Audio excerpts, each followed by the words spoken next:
Guys, okay na yung ating ano, yung ating daon ng bayabas. Ayan na po siya. Ayan.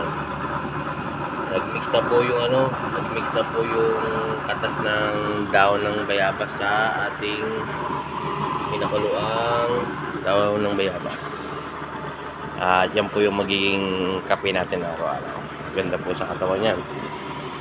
Patayin na po natin para po makain na po tayo. Yan.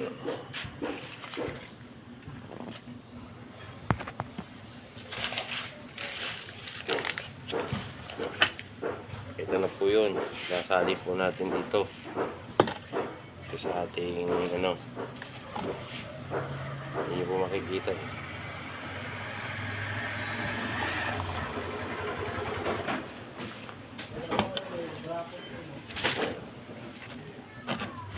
Yan.